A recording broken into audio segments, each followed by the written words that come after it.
So like many of us, around last year, I became incredibly addicted and obsessed with a little game known as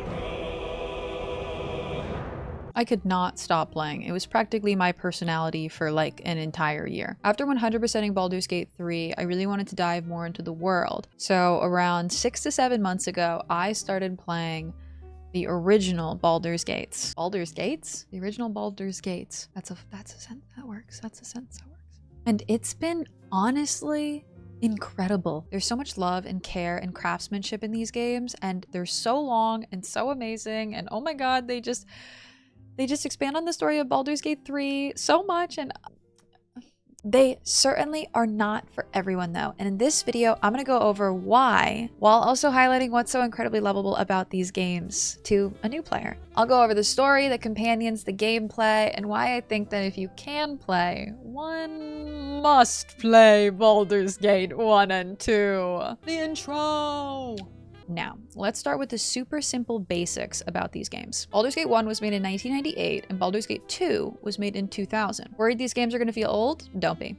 They were actually remastered in 2016. When the EE version came out, it added more voice companions and revamped a lot of the graphics. It means that the UI and all of the maps feel enhanced, but the game wasn't remastered in a huge way. They left a lot untouched to keep the original charm. Most people are under the assumption that these games were made by Larian, but they weren't. They were actually made by Bioware. Oh, you remember old school Bioware, right? The studio literally responsible for all of these bangers. I hope that piqued your interest a little bit because it definitely piqued mine. You can feel so much of old Bioware's charm in these, but we'll get into that a lot later. These games were then remastered in 2016 by Beamdog, a Canadian video game company founded by most of the old members of Bioware. The biggest interesting fun fact I've discovered talking to a lot of old Baldur's Gate 1 and 2 fans who played the game over 20 years ago is that they actually don't like the newest Baldur's Gate 3. It's so fascinating to hear their perspective because once you play Baldur's Gate 1 and 2, you really understand how different of a game it is to Baldur's Gate 3. Not in a bad way, just in a way that definitely feels like it can be for a different type of gamer. So these are going to be your straight pros. These are the things that I think that anyone who enjoys RPGs could enjoy about these games going into them. Then we'll get into the cons afterwards. First up is Bioware and the story. Old school Bioware just does not disappoint. I mean, did they ever? Genuinely banger after banger. Truly, we watched Icarus fly too close to the sun in real time growing up. The story of Baldur's Gate 1 and 2 is incredible. For those of us ball babies who really love all things ball related and Cerevoc coded, this is going to make you so happy. When you think of the main story for Baldur's Gate, think World of Dark Urge on Jet. Fallout reference. Baldur's Gate 3 already tells a bit of the lore of the main character from Baldur's Gate 1, and it is a pretty old game, but I am still being very careful of spoilers. I think I like Baldur's Gate 1's story the most. There was drama, there was heroics, there was a copious amount of trauma, and I even became an orphan at some point. So, you know, there you go.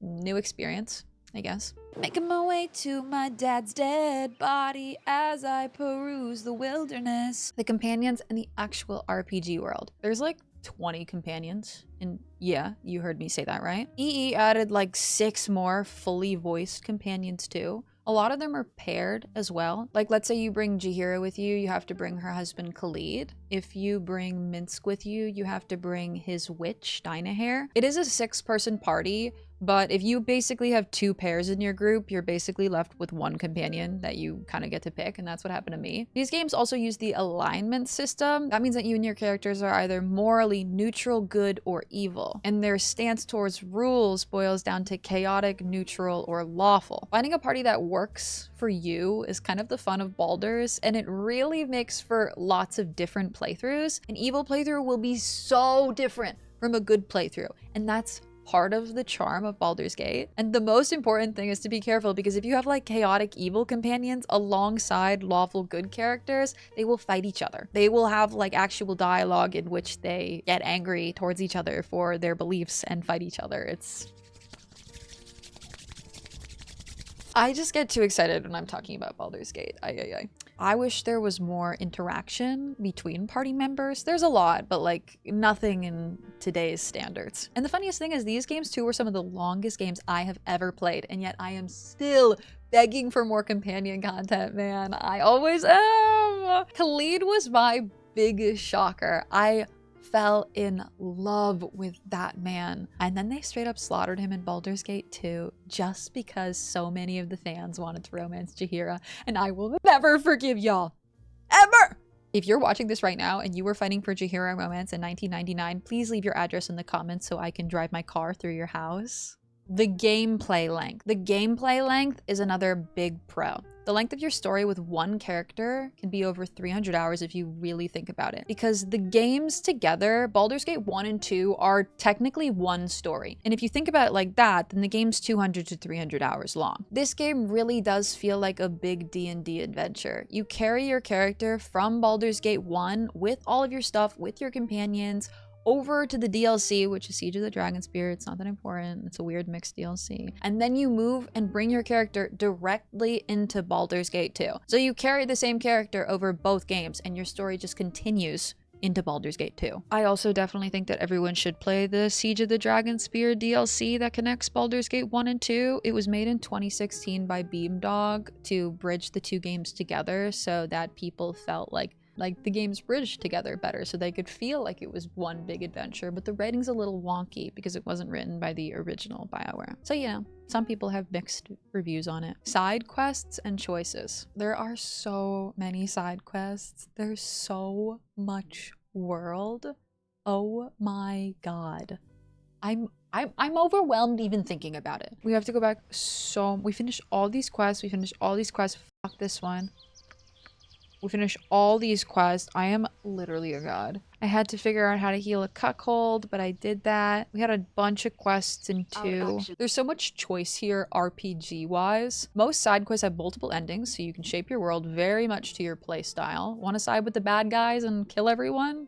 Sure, literally do it. It will be hard, you know, but don't let it stop you. A lot of times you may head down a route you don't want to solely because you made the wrong dialogue choice. That happened to me more than once. You shall pay for that crime with equal measure. This is awful. Eee! Care to dance? Yeah, I heard my rep go dark. No, you vile dog. I shall cut out your black heart for this. You know, I would cut out his black heart for this. Did he just kill that man's daughter? Did my boyfriend just kill that guy's daughter? That literally unarmed girl in the middle of the room? By the god. That's my boyfriend. We should have let this one go, huh?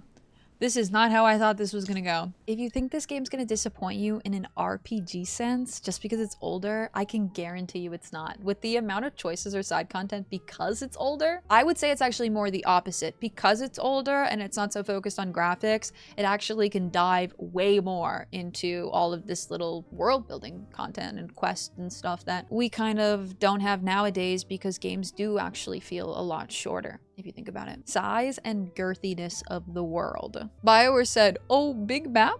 You want big map? 5 whole discs to play our game? Don't worry, we will make our game huge with so many different unique places to explore. And then when you think you're done, we'll save the best for last and we'll bring you to the city of Baldur's Gate, which is, oh, I don't know, 9 individual maps, its own full disc. Back in 2000, just the city of Baldur's Gate was its own full disc. It's very similar to Baldur's Gate 3 when you get to Act 3. It's very overwhelming when you get to the city of Baldur's Gate in Baldur's Gate 1, man. 9 individual maps, 1,000 more quests. You're probably already at like 110 hours. It mirrors it so well. And that's the beauty of Baldur's Gate 3, I think, is that it's not 100% similar to the original games, but it does mirror a lot of the charm that's there. Oh no. Oh my god, I was in overwhelmed city. I forgot. No. I need to go through this really quickly. Okay, because I do not remember what we have to do. And we have so much to do. You will not believe how I felt in this game too. The world is so fleshed out, so developed. It never feels like a map of wasted space. I tried to 100% all the maps, uncover all of the darkness in every single one. It was just so satisfying to find little secrets or little tiny quests I could have missed in small caves or barns. Whose son was this then? Whose son am I carrying around in my damn pocket? He weighs 110 pounds! Onkeg farm guy. No. Farmer Brun, we found your kid! He's dead. Sorry.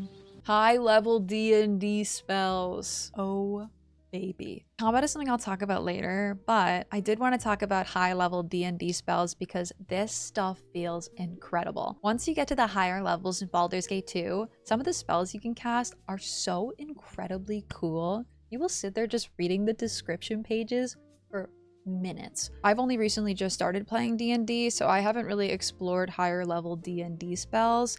But some of these D&D spells like Wish, the summons even, they're so cool.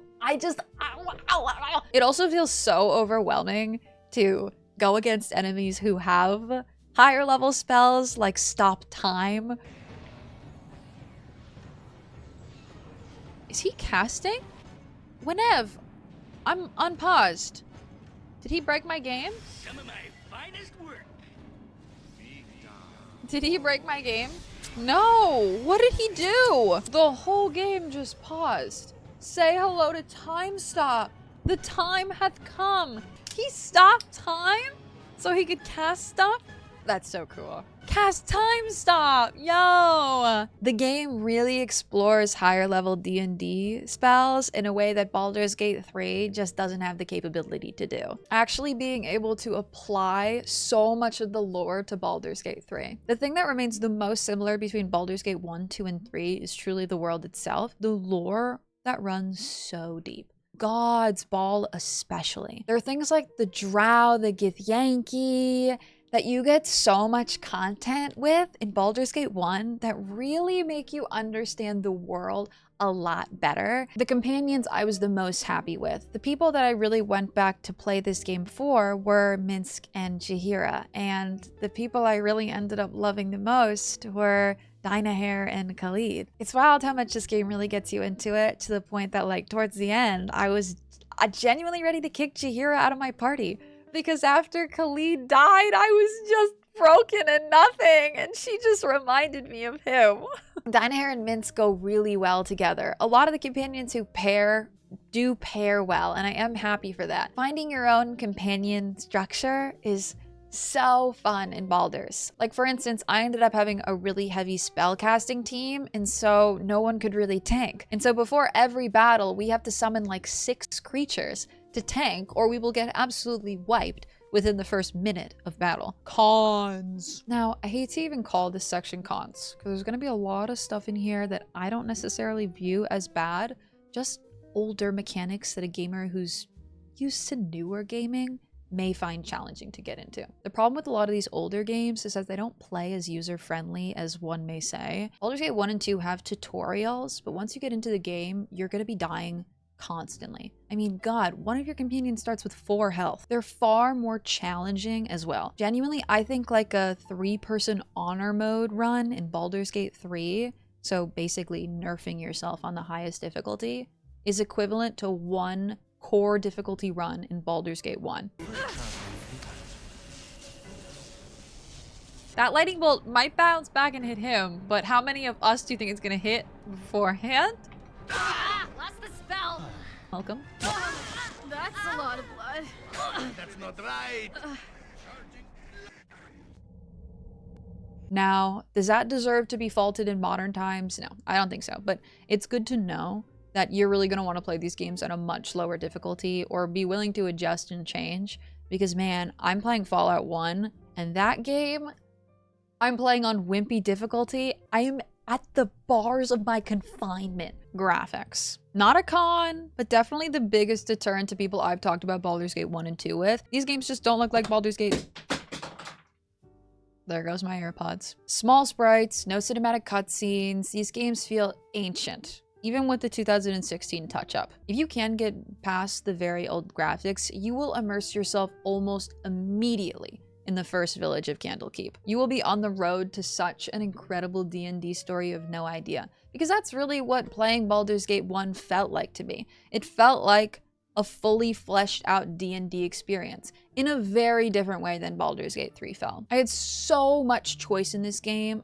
I was discarding companions on the side of the road like trash, left and right, heading to new towns with new quests that were all timed, getting sidetracked in caves with spiders, finding dead random bodies, and then having to embark on even more side quests. I was truly living the RPG dream. And the graphics just ceased to bother me after a while. If anything, they became more comforting, you know? Nay, I started to like them. It just became something to quickly open and enjoy, and it was just so lovely to think that I could, maybe if I could afford a Steam Deck, play this on the Steam Deck. I'm far more inclined to play older top-down sprites because of Baldur's Gate 1 and 2. Combat. Remember when I said there was going to be a lot of things on this list that weren't bad, but just more challenging to recommend to a new player? This is one of them. Combat is very different from Baldur's Gate 3 and very hard. It's the hardest part about Baldur's Gate. I always compare it to Dragon Age Origins or Pathfinder games, if you've ever played any of those. It's still tactical, but now it's in real time. And that adds a whole level of frustration to things that you cannot even believe before you play it. The player can pause with the spacebar at any point in combat, which is great, but incredibly challenging early game when straight up Czar has 4 health in your party. He will die in 1 hit. Each round of combat is 6 seconds, which means that every single time you cast or you attack, your character will just stand there for 6 seconds. And it'll look like you're not doing anything, but don't worry, they're just waiting for the next turn. The problem is that as you get later and later into Baldur's Gate, some characters attack more than once per round, and you can get trapped and tunneled very quickly. I have some characters dying within 5 seconds. I can have whole team wipes within 10 seconds of starting a battle. If you're not saving with the Q button, if you're not mashing Q like it's your best friend, you're gonna have a hard time. You're gonna be struggling. THACO and reversed AC. Ooh, I just learned AC and now you want me to reverse it? And the numbers go into the negatives. Baldur's Gate 1 and 2 use a concept called THACO, and they also use AC armor class, but it's reversed. So like my character's armor class is like -8. I will never understand THACO. My chat's been trying to explain THACO to me for months, and I just smile and wave. I hope one day I'll know what the heck I'm doing. Romance and no voiced dialogue. Before you get into older games, you must know that voice acting in video games was just not a thing in the early 2000s. Faulting this game for not voicing pretty much 95% of all dialogue is not its fault. It just wasn't even common. I truly wish we could get a Baldur's Gate 1 and 2 fully voiced at some point just because there's so much dialogue, but I really think it was only an issue for me because I had to read everything on stream. If you're just playing by yourself, it's really not that much of an issue. Just be ready to read everything. It's a blessing and a curse. But all this dialogue and content truly cannot be a bad thing, and I won't allow it. I won't even allow myself to say it's a bad thing. But going into it, you should know it's a lot of reading. The romance is pretty lackluster as well. Romance in this game is for men, like a male protagonist. These games had a large male audience, so the romances are best for men. I tend to find that most early 2000s games have better male romance than female romance. Very similar to Mass Effect in that way, except Liara and Garrus, of course, and my baby Thane, I'm looking at you. But the romance is still very small, and it's very slow burn too. It's not a big part of the game. There's no romance at all in Baldur's Gate 1. And in 2, I romanced Animan, and I accidentally made him evil, which...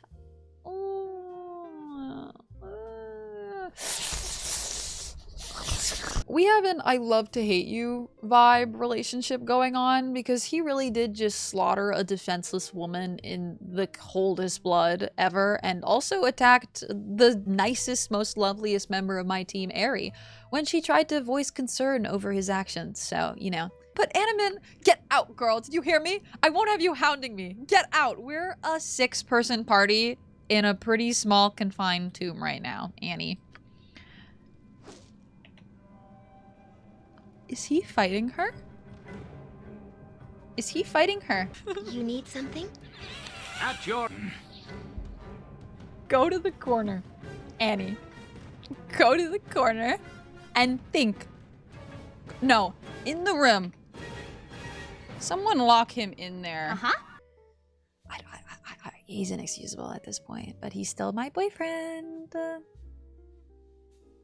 If anything, I hate him, but you know, we fight constantly, so it's pretty much just like a normal married couple in this day and age. The little things can be incredibly frustrating. If you don't have a handle on quick saving, you may hate this game. Have that finger on Q at all times. Q's your best friend. Spam it constantly. Make it your girlfriend. Straight up. Get her out of the friend zone. Take her around town and show her the best time she's ever had. I really mean it. If you're in a precarious situation and you haven't queued in a while, and you lose a party member and you can't revive or load a quick save, it's pretty much the end of your good time for a while. You have to, 1, pick up all of their gear they dropped and allocate it to other party members. That includes everything that they were wearing on their person. So like all of their really heavy gear. This is pretty much impossible if Minsk dies. 2, find your way to a town, which if you can't, you're screwed. And to a town with a church. 3, pray you have enough money to revive, which if you're doing all the time, you won't. And then 4, fully re-equip the character with everything that they were wearing, which is more annoying than you think it is with an inventory size of like 20. Honestly, I think it might be smaller than that. Does it seem small? I swear. It's not. You'll die constantly in the beginning. Your party members will be going down left and right. I was just starting to discard them if they died, because I didn't have enough money to resurrect them in the church, and I was nowhere near the church, and everything was timed. First time playing Baldur's Gate, biggest suggestion I can give you is just to skip all that, load the last save if someone dies. And those are the little things that like a new player might not just know when coming into it, and I do think those can be seen as a con. Now, if you can immerse yourself in the world of Baldur's Gate 1 and 2, and you can really get into these games and all their beauty and all their glory and all their love, oh boy, you're in for a treat. You're in for the most beautiful, lovely ride you could ever imagine. These games will become your comfort games, truly. The same way Baldur's Gate 3 was my comfort game last year. I played that game until I couldn't touch it anymore. And I'm so glad that I found these because, man, they really have so much old Bioware charm as well. If you got to this part of the video and you played the original Baldur's Gate 1 and 2s and you think I missed anything that you'd want to share with new players, feel free to share in the comments. Tell me your favorite thing about the game. Tell me what you love. Tell me what you dislike. Tell me what you think the hardest thing for a new player might be. And if anyone's watching this who's played the original Baldur's Gate 1 and 2, let me know what you think of Baldur's Gate 3. I'm so curious and I love hearing people's perspectives on Baldur's Gate 3 from the old fans. Now, thank you so much for watching this video. I'm Meru. This is me. I gotta stop. Feel free to follow, subscribe, whatever, comment, all the things. It really helps the channel, so I appreciate you. And if you want to watch me play Baldur's Gate live or other retro games or other RPGs, feel free to find us live on my Twitch channel. Now, I'm Meru, welcome to my channel, and